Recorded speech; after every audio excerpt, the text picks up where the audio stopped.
Continuando, queridos, com a série dos nossos vídeos, nós vamos falar sobre as unidades 3 e 4. Então, vamos começar. Eu gostaria de aproveitar a oportunidade para falar sobre o balanço patrimonial e gostaria de explicar algumas partes muito importantes. Nós temos no balanço patrimonial as contas de ativo e as contas de passivo. Do seu lado direito, tá, você tem a conta de passivo. Do seu lado esquerdo, você tem a sua conta de ativo. E essas contas, tá, todas essas contas do ativo e do passivo, dentro do balanço patrimonial, ela tem que ter um equilíbrio. Ou seja, o ativo ele tem que bater com os valores do passivo, tá? Que nós chamamos de equilíbrio patrimonial. Tá? E depois, um pouquinho mais lá na frente, vocês vão entender o porquê, ok? Então, vamos continuar. Você é mais que vencedor, já deu tudo certo e nós estamos juntos nessa caminhada. Nós vamos falar um pouquinho agora sobre o registro contábil. Então, nós vamos colocar aqui, olha, não haverá registro de qualquer fato financeiro no sistema contábil sem a devida comprovação por documento. Como abordamos nas unidades anteriores, o registro contábil comprova a veracidade dos fatos, a idoneidade na gestão e aplicação dos recursos financeiros no dia a dia das empresas, nas empresas. Escritura-se baseada em documentos ou comprovantes. O que se registra precisa ter comprovação, né? O autor sabe, né? O que quer dizer isso? Para que o registro haja veracidade, nós temos que ter um documento. Por isso a importância do registro contábil. Porque se não tem documento, como é que eu vou registrar uma coisa que eu não tenho como comprovar? Ou seja, isso mostra quando a gente... Por isso que a importância do registro, da escrituração contábil. Por quê? Porque na realidade nós vamos verificar quanto aquela empresa realmente possui, quanto realmente ela gasta, como está a sua movimentação financeira. Então nós vamos falar agora sobre o plano de contas. O que é o plano de contas? Conta é uma classe de elementos patrimoniais expressa em unidade de valor, né? Autor Braga. Registrar ou escriturar é gravar um fato, mantendo a memória do mesmo. O que nós gostaríamos de falar sobre o plano de contas? Nós temos um plano de contas, tá, especificado por lei. Tá? O que quer dizer isso? Nós temos a lei 11.638. Nós temos também a lei 11.941, que fala sobre as contas, a conciliação das contas, mas eu vou explicar direitinho para vocês. Mais uma vez, o plano de contas ela representa uma relação de contas codificadas e ordenadas, com base na padronização do balanço patrimonial, que nos permite identificar as contas em seus respectivos grupos ou subgrupos, com a descrição da natureza do seu saldo. O objetivo principal do plano de contas é possibilitar o registro ordenado e consistente das transações da empresa. O que quer dizer isso?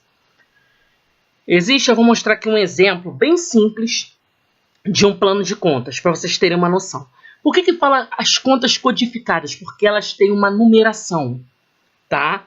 Tem numerações. Ou seja, para que isso? É para padronizar essas contas. Ou seja, quando eu estiver fazendo a minha escrituração, para que eu possa fazer de forma assertiva e que seja o quê? Padronizada, organizada.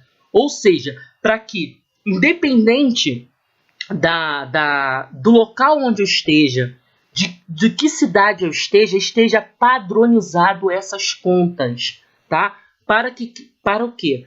Para que haja, tá? Não só a padronização, mas como a organização. Porque senão cada um ia registrar de um jeito, né? Então é por isso que é ordenado, é codificado. Vou mostrar aqui um exemplo. Queridos, isso aí é um exemplo. Então, mostrando que a conta, o ativo circulante, nós temos o caixa, que é a primeira conta, nós temos o banco, conta movimento. O que quer dizer isso, queridos? Quando eles falam ativo circulante, são os direitos realizáveis até 12 meses. Por quê? Às vezes eu tenho um direito a receber que, para vocês terem uma noção, de quem vai me pagar, né, só vai poder me pagar após um ano. Após o ativo circulante, é direitos realizáveis até 12 meses. Mas às vezes vai passar de 12 meses, então vai ser o não circulante. Como eu tenho também no passivo circulante, eu tenho as obrigações exigíveis até 12 meses. Mas eu tenho obrigações que eu vou passar de um ano. Então ele cai no não circulante. Ok, queridos? Deixa eu falar um plano de contas. Coloquei pequenininho, porque nós não vamos cobrar plano de contas para vocês, tá? Essas codificações, essas numerações, vocês não... Isso aqui é só para abrir o entendimento. Então, nós temos plano de contas do ativo, nós temos o plano de conta do passivo, nós temos o plano de conta das despesas, das receitas. Mas isso aqui é o quê? É só para vocês verificarem por que a gente falou de codificados, os numerozinhos que estão aqui do lado, ordenado, tá? Então, isso é só para vocês terem uma noção de como são os procedimentos, tá? Para eu saber aonde eu vou registrar. Será que o caixa realmente é do ativo? Ou será que o caixa é do passivo? Então, vem especificado, ordenado, para que você saiba como você vai escriturar de forma assertiva, ok? É só para que vocês tenham uma noção, tá, queridos? Então, queridos, falando sobre as contas patrimoniais e as contas de resultados, nós temos as contas patrimoniais, que são as contas de ativo e passivo. Eu aproveitei esse PA de patrimoniais e PA de passivo para você poder te dar uma dica, tá bom? Então, as contas de resultado, despesas e receitas. Queridos, então vamos continuar. Falando sobre as contas de despesas e de receitas, despesas estão relacionadas com os valores gastos, né, com as estruturas administrativas e comerciais das empresas. Digamos, são os gastos, tá, que a empresa tem, tá? Resumindo. Então, nós temos o gasto com impostos, juros passivos. O que quer dizer juros passivos? É que dentro daquele, por exemplo, ele tem uma obrigação que ele não conseguiu pagar. Nós temos os salários, descontos concedidos. O que quer dizer isso? São descontos que ele concedeu para o cliente, tá? Que virou uma despesa para ele. As receitas. O que seriam as receitas? Né? A maioria dos recursos provenientes, tá? Nas receitas, a maioria dos recursos são provenientes de vendas de mercadorias ou de serviços. Temos também outros rendimentos provenientes de outros fins. Então, o que quer dizer isso? Aquela receita, aquele recurso com a venda de mercadorias, com a receita de serviços, ou seja, ele prestou o serviço e aquilo ali gerou uma receita para ele. Também temos proveniente, né, de aluguéis, tá? Aluguéis ativos. O que quer dizer isso? São pessoas, por exemplo, você tem uma casa alugada, vamos dar um exemplo, né? Ele tem uma sala comercial alugada e a pessoa pagou a ele, tá? Então, para vocês terem uma noção, tá? Então, isso foi pago, esse aluguel foi pago. Então, para ele, aluguéis ativos. Esse aluguéis é uma receita, ok, queridos? Nós temos demais contas de despesas e receitas, tá? Nós estamos dando aqui só para você poder abrir o seu entendimento, tá bom? Então, é uma coisa muito importante, tá? Sobre o ativo, passivo, débito e crédito. Quando nós mencionamos essas palavras, procure não associar o seu significado na linguagem comum que usamos, pois essa terminologia em contabilidade funciona diferente do nosso entendimento. Aí você vê ativo, passivo, débito, crédito. Então, o que eu gostaria de falar? Para vocês prestarem bastante atenção, porque muitas nomenclaturas do nome não tem o mesmo significado em contabilidade, ok? Queridos, aproveitando também que eu me lembrei de um ponto muito importante, quando eu falei de despesa, despesas são os gastos. Quando eu falo de desembolso, o que seria o desembolso? É o pagamento, o efetivo pagamento, tá? Digamos, eu tenho Vamos dar um exemplo dos nossos dias para ficar mais fácil. Por exemplo, você tem uma despesa sua com luz, estou dando um exemplo, tá? Com conta de energia. Quando você faz o efetivo pagamento é o desembolso. Ou seja, você está se descapitalizando para poder pagar aquela conta. Ok?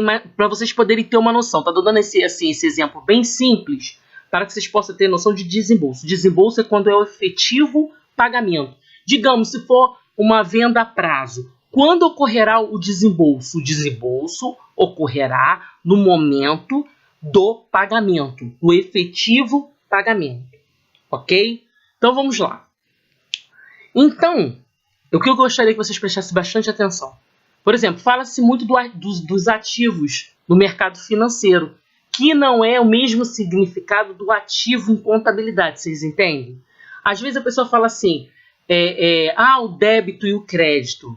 Isso também é nós temos que tomar muito cuidado com isso, porque o entendimento que às vezes nós usamos no nosso cotidiano não é o mesmo entendimento que nós, não é o mesmo a linguagem, não é o mesmo significado em contabilidade, ok? Então nós vamos lá. Quando eu falo assim sobre bens e direitos, eu falo sobre aplicações de recursos, contas de ativo. Quando eu falo passivo, eu falo obrigações e são as origens dos recursos. Quando eu falo natureza credora e natureza devedora, por que eu falo para você assim? A natureza do passivo é credora, porque são delas que eu consigo os recursos. Vocês lembram da unidade 2, quando eu menciono muito sobre isso? E quando eu falo do ativo, natureza devedora, porque é onde eu aplico, tá? Então, para vocês poderem ter uma noção da natureza devedora e da natureza credora. Ok, queridos? Método das partidas dobradas. Consiste também em uma relação de causa e efeito, ou seja, o uso de recursos financeiros nas decisões é registrado através de um débito que evidencia a aplicação de recursos em um crédito. Resumindo, é um método pelo qual cada débito efetuado em uma ou mais contas deve corresponder a um crédito também em uma e mais contas. Queridos, isso aqui é muito importante. Lembra quando eu falei para vocês do registro contábil? Registro contábil tem a ver com os métodos das partidas dobradas e vocês vão entender por quê. Quando eu falo assim, uma empresa comprou um terreno de 80 mil à vista, tá? O que aconteceu? O que entrou? Tá? Para vocês terem uma noção, o que entrou para a empresa? O terreno, tá? Ele adquiriu o quê? O que adquiriu? Um terreno. Ou seja, já temos um lançamento, terreno. O que saiu? Saiu o quê? O dinheiro. Ou seja, porque o pagamento foi à vista. Vocês entendem? Por exemplo, para um fato, existe dois acontecimentos. O primeiro acontecimento, eu adquiri, né, o terreno, e depois saiu do meu caixa. Então, o que quer dizer isso? Para um débito, eu tenho um crédito de igual valor. Ou pode ser, né, demais débitos e tenho demais créditos, ou seja, é a equivalência, o equilíbrio. Porque senão não teria equilíbrio. Eu ia registrar só a compra do terreno e acabou. Mas tá, e a saída do meu caixa? E a saída do dinheiro, dos 80 mil reais? Né? Então, isso aqui, por isso que eu estou botando débito. O que eu adquiri? O que entrou para mim? Terreno. O que saiu? O dinheiro do meu caixa. Ok, queridos? Então, sempre lembre, o método das partidas dobradas é isso.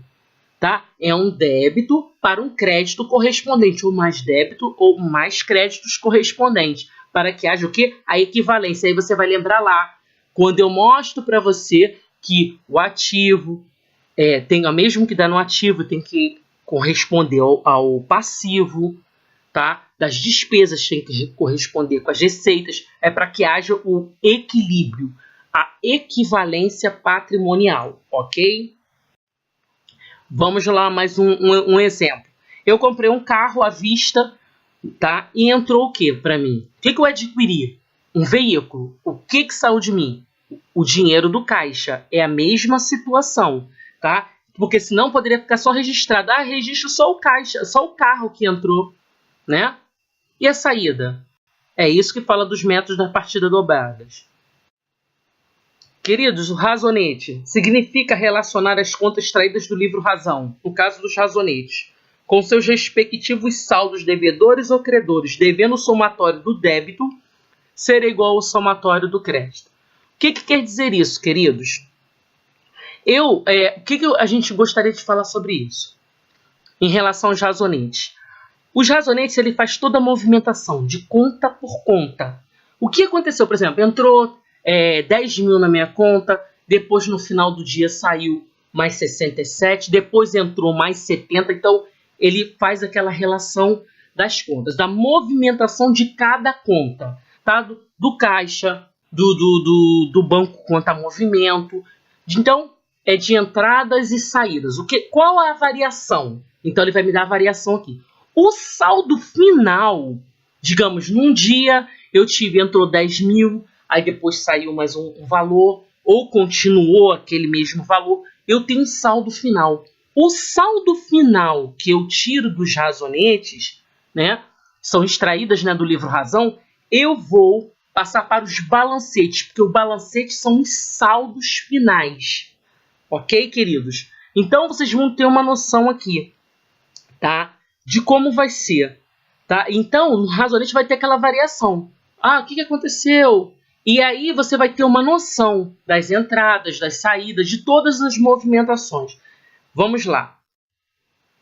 Olha só o exemplo simplificado do balancete. Olha, no final do meu dia, estou dando um exemplo, eu fiquei com 13 mil a débito, móveis e utensílios eu fiquei com 3 mil, veículos, então ele dá o saldo final dessas contas. Ok, queridos? É só para vocês verificarem a diferença. Tá? Ele vai me dar o saldo final dessas contas. Ok? E, queridos, nós vamos falar também sobre os livros contábeis. Tá? É aquele registro que nós falamos lá. O livro diário é um livro contábil que serve para registrar todo o fato ocorrido no dia a dia das empresas.